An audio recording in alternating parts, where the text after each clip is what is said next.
आज सुनते हैं कहानी पिता। गाड़ी आने के लगभग आधा घंटा पहले मैं स्टेशन पहुंच गया। रात के 12:30 बज रहे थे। जुलाई के अंतिम कुछ ही दिन बाकी थे। पिछले 10 घंटे से हो रही लगातार बारिश अब रुक चुकी थी, लेकिन पानी जहां तहां से बह रहा था, जो बारिश की निरंतरता को बनाए हुए था। स्टेशन लगभग शांत था। बाहर की कीचड़ पैरों पैरों होते हुए प्लेटफॉर्म तक पहुंच गई थी। कहीं कहीं प्लेटफॉर्म की छत से पानी बूंद बूंद टपक कर पूरे फर्श को गीला कर चुका था। इसमें उन तेज बौछारों का हाथ भी कम नहीं था, जो अभी कुछ समय पहले तक लगातार पड़ती रही थी। प्लेटफॉर्म की कुर्सियां कीचड़ से सनी थी। कुछ लोग कुर्सियों की पीठ पर बैठे थे और बैठने की जगह पर अपने जूते चप्पलों को टिकाए हुए थे। सूखी कुर्सियों पर अखबार बिछाए हुए लोग सो रहे थे। मेरे पास खड़े रहने के अलावा कोई विकल्प नहीं था। मैं पिता से मिलने आया था, जो हैदराबाद से अपना चेकअप कराकर अपने शहर भिलाई नगर लौट रहे थे। चेकअप का सारा खर्च मैंने एडवांस में भर दिया था और डॉक्टर से 3 महीने पहले ही अपॉइंटमेंट ले लिया था। जांच से पता चला कि उनके दिल में 3 ब्लॉकेज हैं। पिछले कुछ दिनों से पिता जल्दी हाँफ जाने की शिकायत करने लगे थे। इसे पूरी गंभीरता से लेते हुए मैंने हैदराबाद में इलाज करवाना पक्का किया, क्योंकि वहां मेरे कुछ परिचित के लोग रहते थे। मैंने महीने भर पहले ही छुट्टी के लिए आवेदन कर दिया था और वह मंजूर भी हो गया था। लेकिन ऐन मौके पर बारिश की कुछ बम्पर योजनाओं पर तुरंत नए तरह से काम करने की जरूरत का हवाला देते हुए मेरी छुट्टी रद्द कर दी गई और मुझे नए प्रोजेक्ट थमा दिए गए। मन तो हुआ था कि प्रोजेक्ट की फाइल बॉस के सिर पर दे मारूं, लेकिन ऐसे क्षोभ के लिए हमारी दुनिया में कोई जगह नहीं है। तत्परता, हाँ, यही हमारी कॉर्पोरेट दुनिया का अंतिम सच है। अपनी 14 घंटे की रोजाना नौकरी में सिवाय तत्परता के और कुछ भी नहीं है। सिकंदराबाद से चलकर दरभंगा की ओर जाने वाली गाड़ी क्रमांक 7007 के आने का संकेत हो चुका है। यह गाड़ी कुछ ही समय पश्चात प्लेटफॉर्म क्रमांक 5 पर आएगी। एक यंत्र चालित स्त्री आवाज मराठी, हिंदी और अंग्रेजी में लगातार इस सूचना को शालीन तरीके से प्रक्षेपित कर रही थी। गाड़ी के आने की सूचना से प्लेटफॉर्म में कुछ हलचल हुई। नींद में डूबे बच्चों को माएं झिंझोड़ने लगीं। पुरुष सामानों को ठीक से जमाने लगे थे। चाय की केतली गर्म होने लगी थी। वेंडर कुछ और सामान बेच लेने की तैयारी में लग गए थे। ये सारी तैयारियां भी जैसे किसी यात्रा नाम के महानाटक का जरूरी हिस्सा है। मैंने ऐसा सोचा और पटरी की उस दिशा में दिखने लगा जहां से ट्रेन को आना था। दूर पटरी के आसपास पसरे अंधेरे के बीच पहले रोशनी का एक गोला दिखा, जो धीरे धीरे स्टेशन की ओर सरक रहा था। फिर उस गोले का घेरा बढ़ता गया। गाड़ी धीरे धीरे प्लेटफॉर्म में प्रवेश कर रही थी और मैं ट्रेन के चालक को देखने लगा।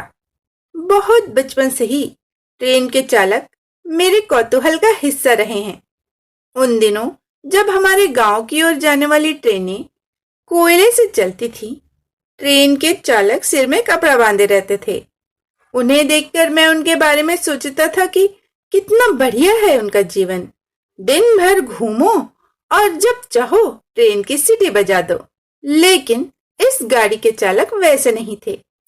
एक अधेड़ और एक युवा, दोनों ही अपने काम में पर्याप्त जिम्मेदार दिखते हुए से। बचपन में देखे हुए ट्रेन चालकों की तरह ये बिल्कुल भी नहीं थे। फिर भी उन्हें देखकर मुझे अच्छा सा लगा। S7 पिता ने टेलीफोन पर सूचना दे दी थी। मैं नियत स्थान पर खड़ा हो गया, जहां वह बोगी रुकने वाली थी। मुझे वे दिन फिर से याद आने लगे। जब गाड़ी के आने के बाद मुसाफिरों का रेला आगे से पीछे और पीछे से आगे बदहवास भागता था। 3 की ट्रंक पुरुषों के सिर पर और स्त्रियां छोटे बच्चों को गोदी में उठाए, थोड़े बड़े बच्चे उनके पीछे। जनरल बोगी में दरवाजा खोलने की गुहार लगाते, चिल्लाते, गाली बकते मर्द और औरतें।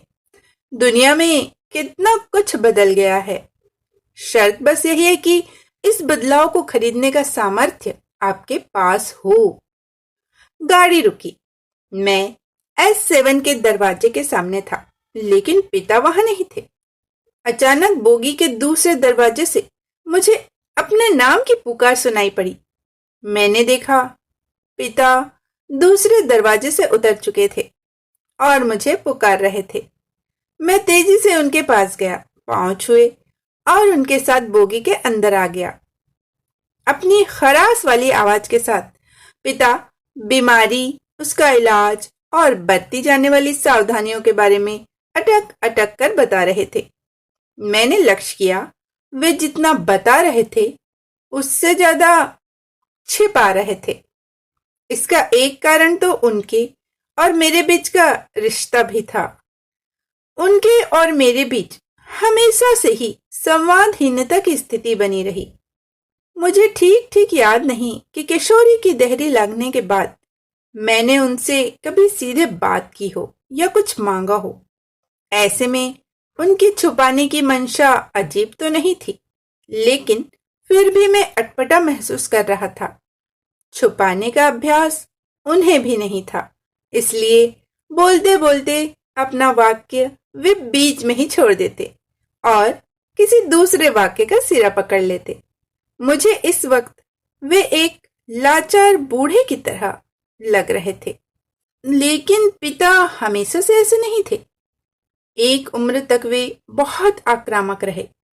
मुझे अब भी याद है, लकड़ी की अलमारी के ऊपर एक बेंत रखी होती थी। वे जब घर में होते तो बेंत ही उनकी उपस्थिति का एहसास कराती रहती। हमारी शैतानियों के बीच माँ भी बराबर उसकी याद दिलाती रहती।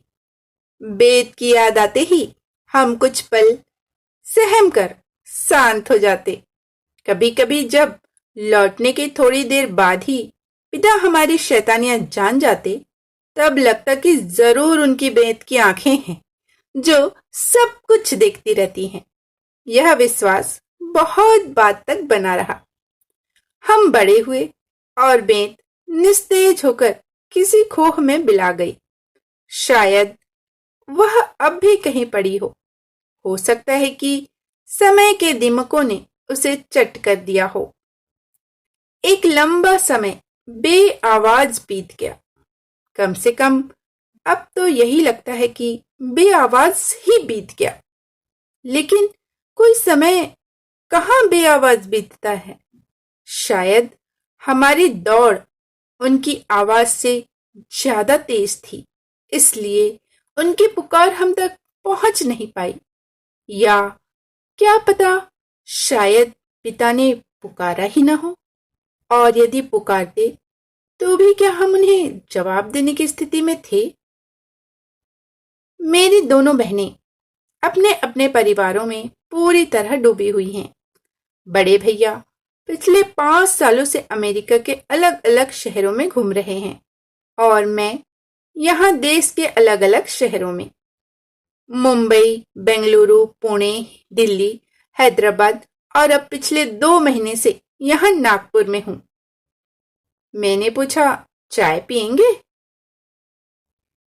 सिर हिलाकर पिताजी ने नहीं का इशारा किया और नमकीन बिस्किट का पैकेट लाने को कहा। बिस्किट लाने को जब मैं उतरा तो मेरी जगह को ट्रेन की नीली रोशनी ने भर दिया। इक्का दुक्का आदमी ट्रेन में चढ़ उतर रहे थे। कुछ चाय वाले झुंझलाकर अपने अपने अंदाज में चाय या कॉफी चिल्ला रहे थे। उनके लिए चाय या कॉफी बेच लेने से ज्यादा जरूरी लोगों को जगह देना था, और कुछ लोगों को इसमें कामयाबी भी मिल चुकी थी। एक यांत्रिक आवाज बार बार स्टेशन पर उतरे हुए लोगों का स्वागत कर रही थी। कुछ लोगों की आंखें गाड़ी के रुकने के साथ ही खुल गई थी और वे लेटे लेटे ही खिड़की से स्टेशन को टोहने की कोशिश कर रहे थे। उनमें से अधिकतर लोगों ने अपने अपने सामानों के होने की पुष्टि कर ली थी और नजर बचाकर अपने जूते चप्पल देख रहे थे। यह पूरा दृश्य व्यापार बोगी के बाहर की पीली रोशनी और बोगी के भीतर की नीली रोशनी में एक साथ घटित हो रहा था। मैं बिस्किट का एक बड़ा पैकेट और बोतल बंद पानी लेकर लौटा। बोतल बंद पानी देखकर पिता के तांबई चेहरे पर कुछ दरकता हुआ मैंने महसूस किया, क्योंकि उनके हाथ में वाटर बैग था। शायद उसे भरकर लाने के लिए मुझे कहने वाले थे। इसे क्यों ले आए, बेकार में 10 रुपए खर्च कर दिए। यह उनके चेहरे में ताजा बनी हुई दरार से फूटती हुई एक आवाज थी। वाटर बैग तो था ही। मैं बोलते बोलते रह गया कि पानी अब 10 नहीं 15 रुपए में मिलता है और स्टेशन में तो 18-20 रुपए तक देने पड़ते हैं। पिता बिस्किट खाने लगे और इस दौरान उनकी आंखें इधर उधर देखती रही। मैंने गौर से उनका चेहरा देखा। तांबे का लोटा बहुत दिनों तक संदूक में बंद हो या उपयोग में न लाया जा रहा हो तो उस पर एक हल्की सी हरी परत चढ़ जाती है। पिता के तांबई चेहरे पर भी थकान की परत चढ़ चुकी थी। उनके चेहरे में कुछ बुझ रहा था। वे उस शहर में रह रहे थे जहां हमारा बचपन बीता था। मैंने बहुत आग्रह किया कि वे हमारे साथ रहें, लेकिन ऐसा नहीं हो पाया। हालांकि ऐसा बिल्कुल नहीं था कि उन्हें अपने शहर से बहुत मोह हो या व्यापार बहुत फैला हुआ हो या फिर बहुत संपत्ति हो जिसकी सतत निगरानी जरूरी हो। वह उनका पैतृक शहर था भी नहीं। 12 की उम्र में ही गरीबी से त्रस्त होकर वे अपने गांव से जो भागे तो भटकते भटकते आखिरकार उस औद्योगिक नगरी में पैर टिकाया जहां वे अभी रह रहे थे। उनकी जिंदगी के 40 साल से अधिक वर्ष उसी शहर में बीते थे। इन वर्षों में उन्होंने कारखाने में बोझा ढोया, हथौड़ा चलाया, सलाखें बनाई, हम भाई बहनों को पाला पोसा, पढ़ाया लिखाया और अपनी पहुंच से आजाद कर दिया। या क्या पता, शायद हम ही उनकी पहुंच से आजाद होते चले गए। वे वहीं रह गए, मां के बाद तो बिल्कुल अकेले। पिता ने पूछा, घर कब तक बना लोगे? मैंने कहा, एक फ्लैट देखा है, अच्छी जगह पर है, कुछ पैसे जमा किए हैं, बाकी पैसों के लिए लोन ले रहा हूँ। फ्लैट की कीमत और लोन की राशि जानबूझकर मैंने नहीं बताई और न ही इस बारे में उन्होंने कुछ पूछा। उधार उधार ही होता है, फिर चाहे उसका नाम लोन ही क्यों न हो। पिता ने मेरी युक्ति के उत्तर में धीमी सांस छोड़ते हुए कहा। हालांकि हमारे समय में उनकी युक्ति में कोई दम नहीं था। मैं जान रहा था कि वे अपना घर न बना पाने का स्पष्टीकरण दे रहे हैं। हम बचपन से ही किराए के मकान में रहे। पिता आज भी किराए के मकान में रह रहे हैं। वैसे मेरे फ्लैट लेने के फैसले से उन्हें दिली तौर पर खुशी हुई थी। यह मैं बहनों के मार्फत जानता था। वे इधर चलकर हम दोनों भाइयों के बजाय अपनी लड़कियों से थोड़ा ज्यादा अनौपचारिक हो गए थे। लेकिन इस वक्त उनके भीतर एक अदद घर न बना पाने की अक्षमता सिर उठा रही थी। मैंने पिता की समझाइश का कोई जवाब नहीं दिया, केवल इस अंदाज में सिर हिलाया जिसका अर्थ न तो सहमति होता है और न ही इनकार, और उनके लहजे पर गौर किया। उनकी आवाज में आदेश नहीं था, याचना का पुट था। 70 पार पिता क्या याचक हो जाता है? यह प्रश्न मुझे चीरते हुए निकल गया और मैं नजर बचाकर नीली लाइट की ओर देखने लगा जिसके इर्द गिर्द 4-5 कीड़े उड़ रहे थे। पिता कुछ टूटे फूटे वाक्य कहते और फिर चुप हो जाते। उनकी आवाज में पहले वाली खनक नहीं थी। मुझे उनकी चुप्पी खल रही थी। हालांकि वह कुलीन चुप्पी नहीं थी, वे कुलीन कभी नहीं रहे और न ही ऐसी कोई चाह उनके भीतर थी। हमने जीवन भर उन्हें अपने हिस्से में कुछ न कुछ कटौती करते हुए ही देखा, लेकिन हमें उनके द्वारा हमारे हिस्से की कटौती कभी अच्छी नहीं लगी। बचपन से जूते की जिद जब कॉलेज के दिनों में पूरी हुई, तब हमने यह धारणा बना ली थी कि वे हमें दूसरे पिताओं की तरह प्यार नहीं करते। हमारे घर में भी कभी ढंग के पर्दे नहीं लटके और न ही हमने पूरे परिवार के साथ मिलकर कभी कुल्फी, चाट या गोलगप्पे खाए। अधिक से अधिक वे हम भाई बहनों में से किसी एक या दो को अलग से चाट या कुल्फी खिला दिया करते थे, वह भी तब जब वे कभी अपने काम से हमें बाहर ले जाते थे। मैंने गौर किया कि पिता ने अपनी बर्थ पर चादर नहीं बिछाई है। जुलाई की लगातार बारिश से मौसम काफी ठंडा हो गया था और पिता ठंड से अच्छे खासे डरने वाले व्यक्ति थे। मुझे अच्छी तरह याद है कि ठंड के दिनों में शौच के लिए जाते वक्त भी अगर संभव हो तो वे पानी गर्म करवा लिया करते थे। लेकिन अभी एक मटमैली धोती, कुर्ता और एक भूरे रंग की पुरानी स्वेटर पहने अपनी सीट पर सिकुड़े दुबके हुए से बैठे थे।